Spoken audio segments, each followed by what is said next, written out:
n'amateka adasanzwe ku gihugu ca Tanzania, n'amateka adasanzwe mu karere ka Afrika y'ubuseruko, aho igihugu ca Tanzania kuva kuyu wa 20 z'ukwezi kwa gatanu uyu mwaka huguruwe icese i Dodoma, ni ku mugwa mukuru wa politike, inyubako idasanzwe, inyubako isanzwe ari ikirimba c'umukuru w'igihugu, aho Mama Samia Suluhu Hassan yacuguruye ku mugaragaro. Ni inyubako isanzwe iri icamwino, ni mu gihugu hagati ku mugwa mukuru wa politike. Ni agace rero kuva kuri wa 20 z'ukwezi kwa gatanu uyu mwaka kitezwe gukoreramwo n'umukuru w'ingabo za kino gihugu. Tugiye kurabira hamwe ivyerekeye ino ngoro y'umukuru w'igihugu ca Tanzania isanzwe iri icamwino. Ese vyaje gute kugira ngo yubakwe? Yoba yatwaye uburyo bungana gute? Ni gute koko ihayagizwa cane kwari ingoro ya mbere nini y'umukuru w'igihugu? Nivyo tugiye kurabira hamwe. Nizeye yuko wowe utaragira subscribe akarakanya keza ko kubikora kugira ngo amakuru atandukanye uzoze urayaronkera ku gihe.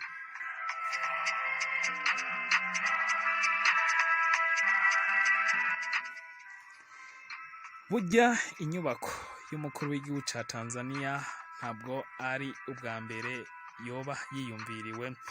Ino nyubako ikaba yari yatanguye kwipfuzwa kuva kera cane mu mwaka w'1969, ariko ibi bikaba bitaje gushikwako. Ubu rero kugenekerezo rya 20 z'ukwezi kwa gatanu huguruwe Chamwino State House, ikirimba c'umukuru w'igihugu ca Tanzania, aho ino nyubako isanzwe ari nini cane ndetse isanzwe izokoreramwo ibiro vy'umukuru w'igihugu. Ikaba rero yaratangujwe ubwa mbere kuva mu mwaka w'1969 ubwo hatwagwa umukuru w'igihugu wa mbere yatwaye igihugu ca Tanzania ariwe Mwalimu Julius Kambarage Nyerere.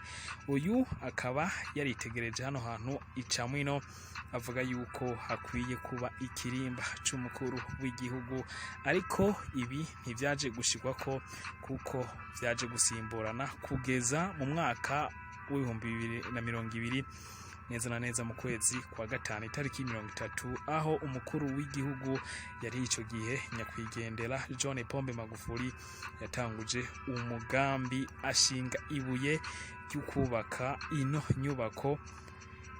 Inyubako yashigikiwe bidasanzwe, yitangirwa bidasanzwe n'abanyagihugu ba Tanzania ubwabo, aho ibuye ryo gukora ino nyubako yashizwe ko ubwa mbere n'uyu mukuru w'igihugu ari kumwe n'umufasha wa nyakwigendera Mama Maria Nyerere, nawe asanzwe yari umukuru w'igihugu ca Tanzania, ariko kandi akaba yashize ibuye ryo gutangura uyu mugambi ari kumwe na nyakwigendera Benjamin Mkapa, yabaye umukuru w'igihugu ca gatatu, umukuru w'igihugu wa gatatu w'igihugu ca Tanzania, ariko kandi aba ari kumwe na Ali Hassan Mwinyi, yabaye umukuru w'igihugu agira kabiri atwaye, ariko kandi yari kumwe n'umukuru w'igihugu yavuyeho ariwe Jakaya Mrisho Kikwete, aho aba bose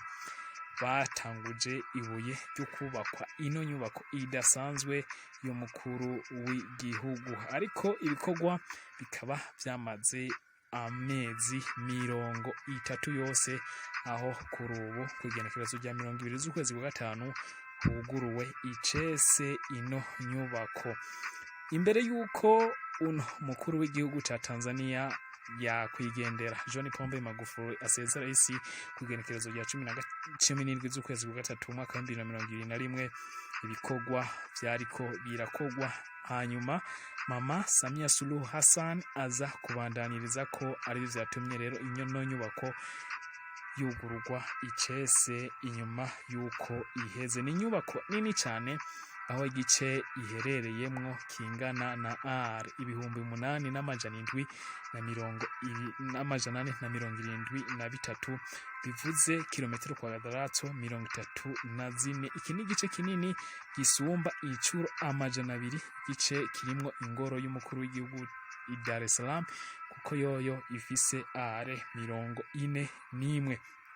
Iyi ngoro isumba kandi incuro 16 agace ka Sanane Island National Park kari i Mwanza. Bivuze ko iyi ngoro ari iya mbere atayindi ngoro ifise akarere kihariye nkaka haba muri Afrika ndetse no kwisi yose, aho ifise koko umva ibihumbi 8,473. Ubu ingoro ya Chamwino State House yubatswe n'ibice 100% n'abanyagihugu ba Tanzania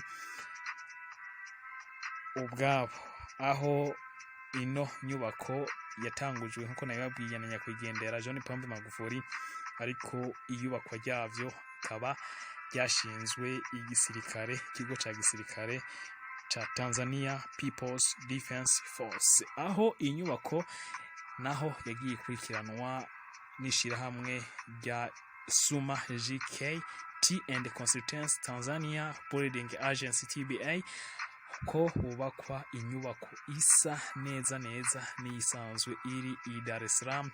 Aha akaba hari guha icubahiro nyakwigendera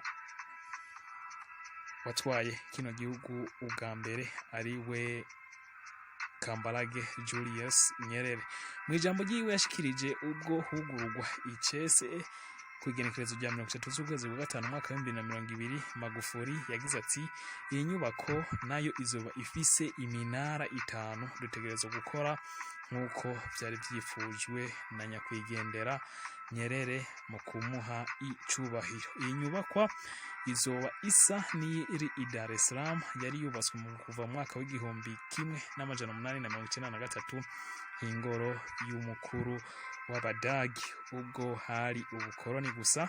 Iminara 3 yaje kuvanwa ko kuva mu mwaka w'igihumbi 1910 yaje guhura n'ikibazo kubera intambara, iza kongera gusanwa mu mwaka w'igihumbi 1920 n'Abongereza. Kuva mu mwaka w'igihumbi 1978 kugera mu mwaka w'igihumbi 1966 Nyerere nawe yaje gushira ko iyindi minara 3 yose ica iba iminara 6. Mu gihumbi 1990 kugeza mu mwaka w'igihumbi 1995 Perezida Ali Hassan Mwinyi nawe nk'umukuru w'igihugu yaje kongera uruzitiro kw'inzu yari iy'umukuru w'igihugu ca Tanzania mu gace ka Dar es Salaam.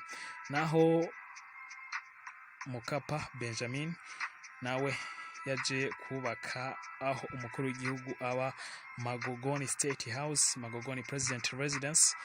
Naho Perezida Kikwete yaje kubaka inzu y'amanama ya Kikwete Conference Halls. Bimeze uko mu gihe Magufuli nawe yaje gutanguza inyubako y'umukuru w'igihugu mu gihugu hagati ku mugwa mukuru wa politiki i Dodoma i Chamwino. Ku ntango leta yatanze miliyari 1 ku ikipe ikora akazi ko kubaka National Service Suma JKT, nyuma hongezo izindi miliyari 2, ariko akaba hatatangajwe koko amafaranga yo baratwaye kugira ngo ino nyubako ihere. Iyi nyubako vyiteze ko izokoreramwo umukuru w'igihugu ndetse n'ibiro vyiwe kazokongerwamwo umukuru w'ingabo z'igihugu. Hambavu y'ivyo hiteze ko azozanamwo ibikoko nk'imparage n'ibindi, kuko izoba n'ikibanza ciratiro azoko asanzwe ari kibanza kinini kigize ino nyubaka. Tugarutse ku birori vy'uyu munsi nuko Perezida Samia Suluhu Hassan yashitse aha ku kirimba i Dodoma isaha 4:15 z'agatondo, yakigwa n'icegera ciwe Dr. Philippe Mpango, Perezida wa Zanzibar Dr. Hussein Mwinyi, mushikiranganje wa mbere wa Tanzania Ali Hassan Majaliwa, n'uwahoze ari umukuru w'igihugu ca Tanzania Jakaya Mrisho Kikwete. Amaze kuramukanya n'abayaciye yakigwa n'igisirikare kuri podium aho yahawe sari d'honneur, hanyuma aza gutera igiti c'icibutso kugira ngo azokwame yibuka hanyuma atangura ibirori nyezina, aho bino birori vyashitse ndetse umukuru w'igihugu ca Tanzania atanga ubushimwe ku bantu bitanze, harimwo umukuru w'igihugu ca Tanzania wa mbere, aho agashimwe kahawe umufasha wiwe Mari Nyerere, ariko kandi akaba atanzwe agashimwe kuwahoze ari umukuru w'igihugu ca Tanzania ariwe yashinze iyubakwa y'ino nyubako ariwe John Pombe Magufuli. Agashimwe kakaba kahawe nawe nyene umufasha wiwe Janet Magufuli. Reka tugushimire ko twabanye neza muri bino biganiro, nizeye ko washoboye gutahura bikwiye ivy'inyubako idasanzwe mu gihugu ca Tanzania izokorera mu mukuru w'igihugu. Subscribe, share, like, comment, vyo ari vyiza bwa makuru atandukanye zuzurora.